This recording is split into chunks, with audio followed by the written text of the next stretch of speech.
기도하겠습니다. 예배하는 복을 주신 아버지 하나님, 사랑하는 주의 성도들과 주를 찬양하며 주의 이름을 높이며 예배케 하심을 감사를 드립니다. 예배가 얼마나 귀하고 아름다운지 말씀을 통하여 더욱 깊이 깨닫고 하나님만을 높이며 더욱 예배하기를 즐겨하는 우리 성산이 되게 하여 주옵소서. 말씀을 전하는 부족한 종의 모습은 감추시고 우리 하나님의 아름다우심만을 보는 은혜 있게 하여 주옵소서. 예수님 이름으로 기도하옵나이다. 아멘. 오늘도 함께 예배하는 우리 성산의 모든 성도들에게 하나님의 다함없는 사랑과 은혜 베푸심이 충만하기를 기원합니다. 2021년 우리 성산의 표어는 하나님을 높이고 그 성산에서 예배할지어다입니다. 방금 읽어드린 시편 99편 9절의 말씀입니다. 해마다 11월이 되면 연말 당회를 하게 됩니다.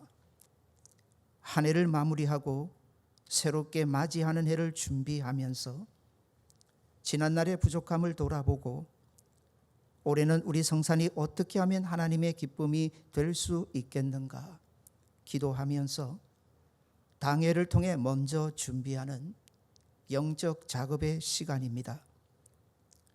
그 순간 2020년을 돌아보게 되었습니다. 생각해봐도 끔찍하죠. 이런 세월 다시 없기를 누구나 바라실 겁니다.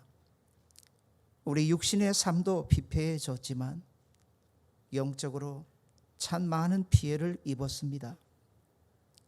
이제는 너무 당연한 것으로 여겨지지만 세상에 오늘처럼 누가 마스크를 쓰고 예배를 할 줄 상상이나 했겠습니까? 주일이 되면 교회 가서 예배 드리는 것이 너무 당연한 거였는데 그조차 제한을 받았습니다. 그런 2020년을 돌아보면서 제 마음에 간절한 소망 하나가 생겼습니다. 그건 저뿐만이 아닐 겁니다. 당회로 함께하는 장로님들도 모든 성도들도 같은 열망이었을 겁니다. 마음껏 다시 예배하는 그런 날이 오기를, 2021년은 그렇게 되기를 바라면서 표를 이렇게 정하게 된 겁니다. 우리 성산에서 우리 모두 함께 하나님을 높이며 그렇게 마음껏 예배하기를 소망하면서 말이죠. 아쉽게도 그 아픔은 지금도 계속되고 있습니다. 어제 선배 목사님과 잠깐 통화를 하는데 그분이 그러십니다. 돌아보니 이제는 본당에서 30%가 함께 모여 예배하는 것마도 감사하다. 앞으로 어떻게 될지 아무도 모르는 것, 기회가 주어졌을 때 더 열심히 예배드리고 교회가 할 수 있는 일을 해야 하지 않겠나. 생각해보면 예배의 주도권이 항상 나에게 있는 것처럼 여겼습니다. 당연히 내가 원하면 교회 가서 예배를 드리는 거고 내가 스스로 교회당에 가지 않으면 예배를 드리지 않는 거다. 착각이었습니다. 이제는 분명히 깨닫게 된 게 있습니다. 예배 자체가 은혜였다는 겁니다. 하나님의 은혜가 없다면 결코 드릴 수 없다는 거죠. 이건 어려움을 당하는 지역만 봐도 그렇습니다. 북한만 봐도 생각해 보십시오. 예배 드리고 싶다고 예배할 수 있습니까? 많은 부분을 놓치고 살아왔던 겁니다. 예배 자체가 그저 은혜였는데 당에는 2021년을 시작하면서 그렇게 하나님의 은혜만을 구하며 2021년에는 마음껏 예배하는 날이 오기를 고대하며 이렇게 표를 정하게 된 겁니다.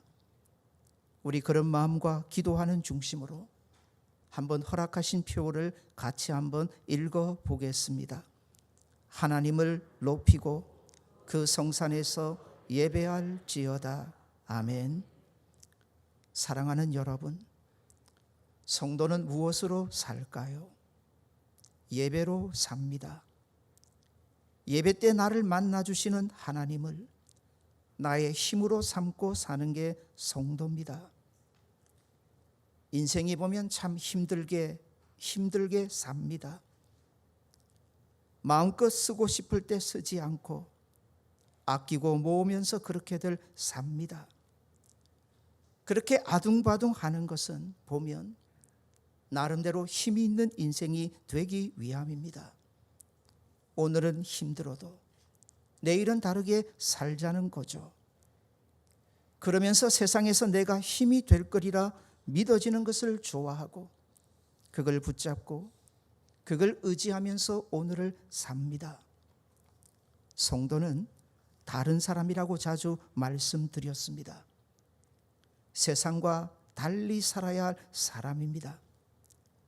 우리는 세상이 결코 알지 못하는 것을 우리의 힘으로 삼고 오늘을 사는 사람입니다. 믿음의 사람 다윗은 이런 고백을 합니다. 시편 18편의 1절입니다. 나의 힘이신 여호와여, 내가 주를 사랑하나이다. 다윗이라고 몰랐을까요? 같은 인생인데 세상에 힘이 될 만한 게 얼마나 많았을까요? 그런데 다윗은 구별하며 고백합니다. 하나님만이 나의 힘이십니다. 그래서 내가 그 하나님만을 사랑합니다. 느헤미야 8장 10절에서는 이렇게 말씀합니다. 여호와로 인하여 기뻐하는 것이 너의 힘이니라. 이것도 줄이면 하나님이 우리의 힘이 되신다는 고백입니다. 이스라엘 백성들이 하나님을 잊어버렸습니다. 예배도 잃어버렸습니다. 그러다가 다시 예배를 드리다 자신의 하나님을 만나게 된 겁니다. 쉽게 하는 고백이 아닙니다. 그들이 울면서 다시 찾은 하나님을 향하여 올려드리는 너무 귀한 고백입니다. 그렇게 하나님을 나의 힘으로 삼고 살아가는 성도에게 있어 가장 중요한 것은 무엇일까요? 바로 예배입니다. 이걸 알기에 성도는 예배를 귀하게 여깁니다. 오늘도 그 예배를 통해서 나를 만나 주실 하나님만을 간절히 소망하게 됩니다. 차를 타고 다니다 보면 갑자기 차에 사인이 들어옵니다. 기름이 떨어졌다는 거죠. 어찌해야 합니까? 그 사인을 무시하고 계속 차를 주행해도 괜찮은 걸까요? 아무리 중요한 일이 있어도, 아무리 바쁜 일이 있어도 무조건 멈추어야 합니다. 무시하면 큰일 납니다. 빨리 주유소를 찾아가야 합니다. 그리고 기름을 넣어야 합니다. 이건 무엇보다도 우선해야 할 일입니다. 하나님은 우리 인생을 이런 차와 같이 만들어 두셨습니다. 그래서 주일이 되면 아무리 바쁘고 중요한 일이 있어도 예배의 자리로 와야 합니다. 모든 일을 멈추고 아무리 바쁘고 아무리 중요한 일이 있어도 멈추셔야 합니다. 예배의 자리로 와서 차에 기름을 넣는 것처럼 우리 중심에 하나님으로 채우고 채우셔야 합니다. 예배를 마무리할 때 목사가 축도를 합니다. 성경에 여러 축도 구절이 나오지만 귀한 축도문은 두 군데 나옵니다. 하나는 민수기 6장 24절에서 26절입니다. 여러분에게 읽어드립니다. 여호와는 내게 복을 주시고 여호와는 너를 지키시기를 원하며 여호와는 그의 얼굴을 내게 비추사 은혜 베푸시기를 원하며 여호와는 그 얼굴을 내게로 향하여 드사 평강 주시기를 원하노라. 아멘. 잘 보시면 이 땅을 살면서 인생들이 그렇게 원하는 게 여기 다 들어가 있습니다. 사람들이 그렇게 좋아하는 복도, 지킴도, 은혜도, 평강도, 축도는 예배의 결론입니다. 그 축도의 부분을 통해서 우리는 정확하게 확인을 하고 세상으로 나가게 되는 겁니다. 그게 무엇입니까? 우리가 그렇게 바라고 소원하는 그 모든 것이 하나님께로 온다는 겁니다. 하나님께로부터 말입니다. 예배는 다른 게 아닙니다. 바로 이 하나님을 분명하게 하는 시간입니다. 더욱 이 하나님을 의지하고 이 하나님만을 붙잡고 성도가 그렇게 하나님만이 나의 힘임을 고백하며 살아갈 수 있게 만들어주는 시간입니다. 우리가 세상 나가 살다 보면 우리의 영적인 눈이 흐려집니다. 누구나 다 그렇습니다. 믿음 없는 사람만 그런 게 아닙니다. 믿음 있다 하는 분들도 마찬가지입니다. 세상 살면서 사탄의 도전은 결코 만만하지 않습니다. 사탄은 항상 이렇게 우리를 유혹해 옵니다. 너 하나님 없어도 괜찮지 않냐? 하나님 없이도 한번 해볼만 하지 않냐? 하나님을 대신할 것이 세상에 많아 보이지 않냐? 굳이 하나님만을 붙잡고 그렇게 어렵게 힘들게 믿고 살 필요가 있나? 세상에 훨씬 좋고 빠르고 쉬운 방식들이 얼마나 많은데 큰 유혹입니다. 아무리 믿음 좋은 분들도 다 흔들거립니다. 믿음 좋았던 다윗을 생각해 봅니다. 그 정도 되면 절대로 흔들리지 않을 것 같은데 다윗이 왕이 되었습니다. 하나님이 그에게 베푸신 은혜가 얼마나 크고 큽니까? 얼마나 쓸모없는 인생이었습니까? 사람들이 그렇게 천대하는 목자였는데, 양을 치는 목자에 불과했는데, 하나님이 그렇게 귀하게 여기시는 이스라엘 백성을 다스릴 왕으로 세워 주셨습니다.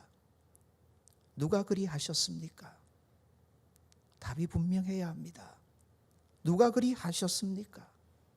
하나님이 하셨습니다. 그런데 이런 다윗이 불안해집니다.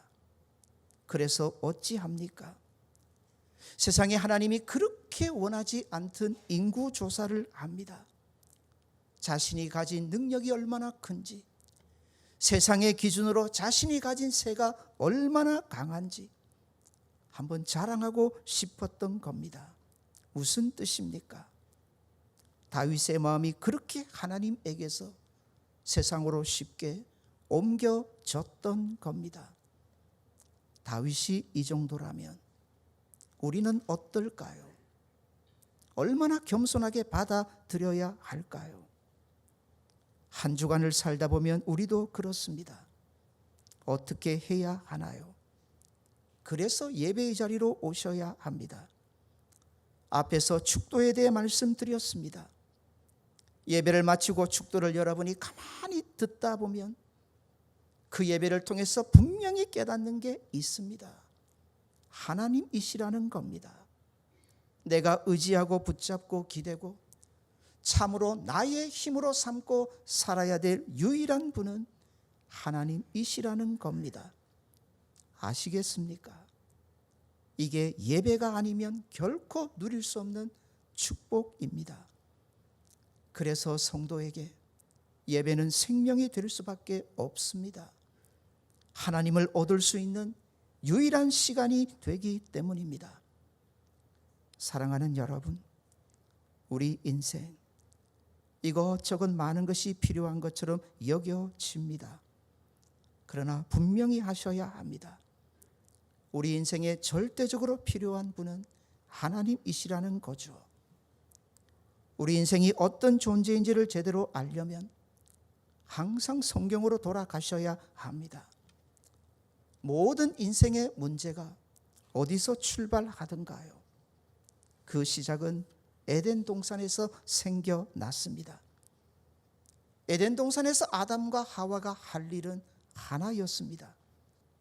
그게 무엇이던가요? 이것만 따먹지 않으면 됩니다. 이것만 따먹지 않으면 됩니다. 그게 무엇이든가요? 바로 선악과였습니다. 그러면 다른 모든 일은 하나님이 다 알아서 해 주셨습니다. 그렇다면 오늘의 선악과는 무엇이든가요? 오늘로 치면 예배 아닌가요? 하나님을 인정하는 시간 아닌가요? 내 삶의 전부가 하나님의 손에 있음을 겸손히 인정하는 시간이 이 시간 아닌가요? 이걸 따먹지 않음으로 해서 내가 내 힘과 내 노력으로 내 재주로 사는 게 아니다. 전적인 하나님의 은혜로 산다는 것 고백하는 것이 선악과 따먹지 않는 거였습니다. 그 하나님을 나의 힘으로 삼고 나는 그 하나님으로 살아가겠습니다. 사랑하는 여러분, 바로 그 믿음의 표시가 우리의 예배가 아니던가요? 보시면 인생의 모든 문제는 여기서 출발했었습니다. 따먹지 말아야 될 것을 따먹었습니다. 에덴 동산에서 쫓겨납니다. 에덴 동산에서 쫓겨나는 아담과 하와를 보면서 우리는 이렇게도 생각합니다. 그냥 따먹지 말지. 얼마나 좋은 땅인데, 얼마나 좋은 환경인데, 좋은 집도, 좋은 땅도, 좋은 환경도 다 잃어버렸네. 아닙니다. 이런 건 하나입니다. 선악과를 따먹으로 해서 잃어버렸던 것은 하나였습니다. 그 하나를 잃어버렸기에 모든 인생의 문제가 다 발생한 겁니다. 그게 선악과 아닙니까? 선악과를 따먹는 순간 하나님과의 관계가 파괴되었습니다. 하나님 앞에서 쫓겨나 버렸습니다. 더 이상 예배드릴 수 없는 인생이 되어버린 거죠. 그런데 감사한 것, 그런데 참 은혜입니다. 그런 우리를 하나님이 그냥 내버려 두지 않으시더라는 거죠. 끝까지 사랑으로 하나님이 친히 찾아오셨습니다. 그러시면서 하나님이 스스로 다짐하면서 주신 약속이 원시복음 아닙니까?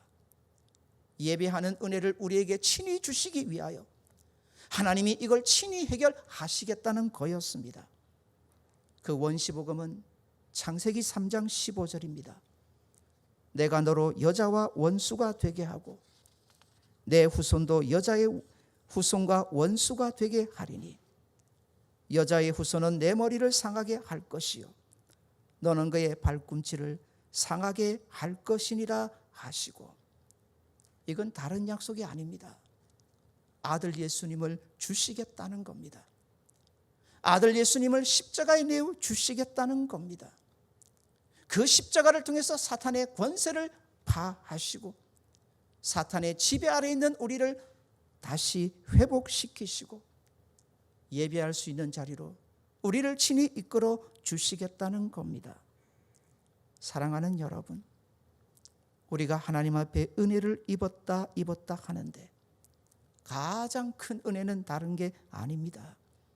바로 오늘처럼 예배하는 은혜입니다. 십자가의 은혜가 아니면 결코 불가능한 시간입니다. 이러니 어찌 성도가 이 예배를 기쁨으로 즐거움으로 받아들이지 아니하고 예배를 귀중히 여기지 않겠습니까? 오늘 읽어드린 시편 99편을 보시면 시인은요, 하나님이 자신에게 베푸신 은혜를 제대로 노래하면서 그 마지막 즈음에 함께하는 모든 이스라엘 백성에게 이렇게 권합니다. 그 성산에서 우리 함께 하나님을 높이며 예배하자는 겁니다. 어디에서요? 어디에서요? 어디에서 함께 예배하자고 합니까? 우리 성산교회 성도들이라면 더 눈이 가고 관심이 갈 말씀처럼 보이십니다.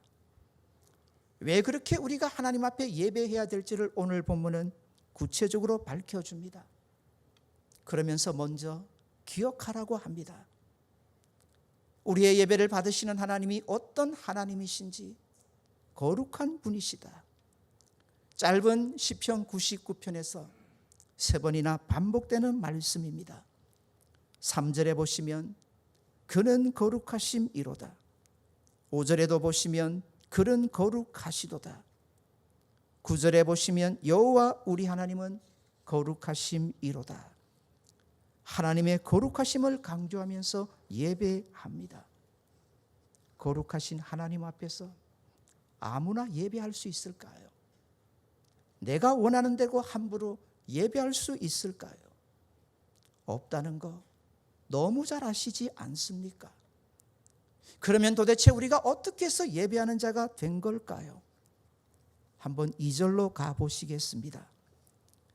시온에 계시는 여호와는 하나님이 어디에 계신다고 합니까? 정리할게요. 구약 성경을 읽다가 시온이나 예루살렘 성이나 성산이 나오면 다 같은 곳입니다.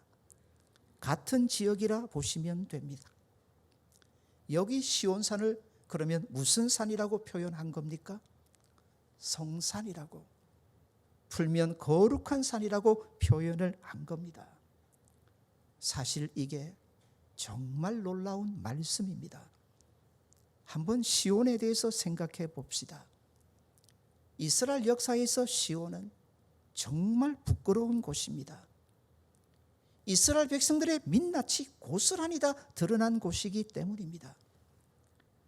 이스라엘 역사를 점검하다 보면 이스라엘 백성이 하나님의 은혜로 가나안 땅에 들어가서 대부분의 땅을 다 점령합니다. 정복하고 싶은 땅은 다 정복을 합니다. 다른 땅은 사실 귀찮아서 하지 않습니다. 사실 하나님의 명령을 어긴 거죠. 그런데 마땅히 정복을 해야 함에도 불구하고 하지 못하는 땅이 있었습니다. 그게 바로 시온산입니다. 사무엘하 5장에 가보시면요, 이스라엘 백성들의 부끄러운 민낯이 고스란히 드러나는데요, 그렇게 정복하고 싶어도 가나안 땅에 들어가서 400년의 긴 세월이 흐르는 동안 여기를 정복을 못합니다. 여전히 여기는 가나안 족속인데 여부스라는 족속이 삽니다. 이들이 날마다 그 높은 곳에서 무슨 소리를 해야 되는지 압니까? 이스라엘 백성을 조롱합니다. 각색하면 이렇습니다. 너희는 못나도 진짜 못났구나. 우리 같으면, 우리는 어린아이만 내보내도 이런 성, 이런 산을 쉽게도 정복하고 무너뜨릴 수 있는데 너희는 정말 못났구나. 그뿐일까요? 이스라엘 백성이 섬기는 하나님도 같이 조롱하고 온갖 멸시를 퍼붓습니다. 그걸 400년 동안 들었습니다. 400년 동안. 얼마나 부끄럽고 부끄러운 땅이 시온산이었을까요? 그런데 결국 하나님께서 다윗을 왕으로 삼으시고 400년 만에 이 시온산을 점령하게 하십니다. 하나님이 하신 거죠. 그리고 바로 이곳에 성전을 세우게 하셨습니다. 이스라엘 백성의 입장에서는 그 부끄럽고 감추고 누추하고 자신의 연약한 모든 부분이 다 드러난 정말 숨기고 싶은 그곳에, 아시겠습니까? 하나님은 예루살렘 성을 세우시고 그 중심에 성전을 두셨습니다. 그러면 정리가 됩니다. 왜 시온산이 성산으로 불려질까요? 그 땅이 좋아서입니까? 그 땅에 사는 사람들이 잘나서입니까? 그 땅이 꽤 괜찮아서입니까? 아닙니다. 이스라엘 백성 입장에서 생각하면 정말 부끄러운 곳이라 했습니다. 감추고 싶은 겁니다. 자신의 모든 더러움이 다 드러난 곳이기 때문입니다. 그런데 그곳에 누가 오십니까? 누가 오십니까? 성전을 세우시고 하나님이 오십니다. 하나님이 그 백성을 만나 주십니다. 하나님이 오시는 바로 그 순간부터 그 산은 무슨 산으로 불려지게 됩니까? 성산으로 불려지게 됩니다. 사랑하는 여러분, 성산교회 성도 여러분, 우리가 잘나서 아닙니다. 우리가 대단해서도 아닙니다. 우리는 하나님의 은혜로만 살 수 있는 인생인 거 아시지 않습니까? 이런 부족하고 허물 많고 하나님 앞에서 보면 너무 추한 우리들, 하나님은 가리지 아니하시고 즐거이 찾아오셔서 오늘도 예배하는 중에 저와 여러분을 만나 주실 줄 믿으시기를 바랍니다. 그래서 이곳이 바로 성산이 되는 겁니다. 하나님이 친히 이 자리에 오시기 때문에. 사랑하는 여러분, 왜 우리가 이렇게 날마다 이 성전에 모여서 예배하기를 즐겨 해야 할까요? 4절은 또 가르쳐 줍니다. 4절 보시겠습니다. 능력 있는 왕은 정의를 사랑하느니라. 주께서 공의를 견고하게 세우시고 주께서 야곱에게 정의와 공의를 행하시나이다. 이스라엘 백성을 야곱으로 칭할 때는요, 야곱이 어떤 사람인 줄 잘 아시지 않습니까? 이스라엘 백성의 부끄러움을 드러낼 때, 약함을 드러낼 때 성경은 야곱에다 빗대십니다. 놀랍게도 야곱은 누구도 사랑할 만한 사람이 아닙니다. 그런데 놀라운 건 하나님이 그를 사랑하신다는 거죠. 정의와 공의를 말합니다. 여기서 정의는 하나님의 성품입니다. 성경은 누누이 강조합니다. 우리 하나님은 의로우신 하나님이시라고. 그렇다면 공의는 뭘까요? 그렇게 의로우신 하나님이 그 백성을 위해서 행하시는 모든 일이 바로 공의입니다. 한 번 더 정리할게요. 성경이 누누이 강조하시는 것, 우리 하나님은 의로우시다는 겁니다. 그 의로우신 하나님께서 그 백성을 사랑하시면서 행하시는 모든 일이 무엇이냐? 바로 공의입니다. 여러분에게 한 번 더 묻습니다. 그런 하나님의 공의로우심이 제대로 드러난 곳이 어디일까요? 바로 예수님의 십자가입니다. 왜 그 아들을 그렇게 잔인하게 죽이셔야 합니까? 얼마나 능력 많으신 하나님이신데 모든 일을 마음대로 하실 수 있지 않습니까? 그렇게 아들을 죽이시고 나서 얼마나 아프셨을까요? 그리 하셔야 될 이유는 하나입니다. 우리 하나님이 의로우시기 때문입니다. 하나님이 친히 말씀하신 것을 하나님이 어길 수가 없으셨기 때문입니다. 그럼에도 하나님은 우리를 사랑하셨습니다. 방법은 하나밖에 없었습니다. 죄 없으신 하나님의 아들 예수님을 사람으로 보내시고 우리를 대신하여 그 십자가에 죽이시는 그 하나만이 하나님의 의로우심을 충족시킬 수 있었습니다. 사랑하는 여러분, 우리는 그 십자가를 통해서 여전히 공의를 행하시는 하나님을 봅니다. 우리를 지극히 사랑하시는 하나님이시죠. 그 십자가에 나타난 공의로 하나님은 우리를 살려주시고 오늘도 예배하는 우리 가운데 친히 찾아오셔서 은혜 베풀기를 즐겨 하시는 겁니다. 이런 예배 시간이 그렇게 모든 것을 희생하시고 우리를 만나주시기를 기뻐하시는 하나님을 안다면 성도에게 얼마나 큰 기쁨과 즐거움의 시간이 될까요? 한 아버지가 어른 예배에 처음으로 어린 아들을 데리고 갔습니다. 예배를 드리고 집으로 와서 아버지가 아들에게 묻습니다.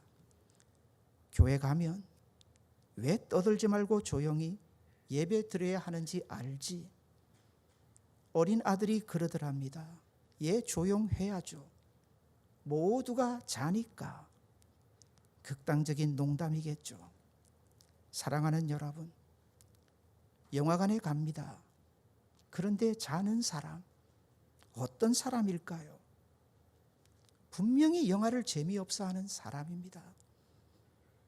영화관에 가서 자는데 아이고 힘들구나, 피곤하겠구나. 아닙니다. 누구나 그 사람 보면서 생각합니다. 영화를 참 재미없어 하는 사람이구나.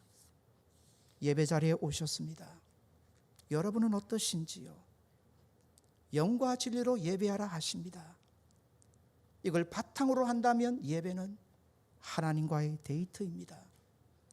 오늘 이 자리를 위해서 하나님은 이 예배에 우리를 만나 주시기 위해서 모든 걸 다 희생하시고 한달음에 달려오십니다.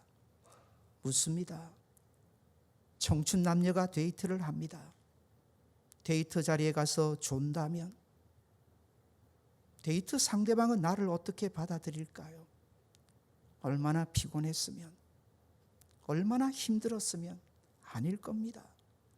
내가 얼마나 싫으면, 내가 얼마나 좋지 않으면 이렇게 받아들이지 않겠습니까? 사랑하는 여러분 어떻습니까?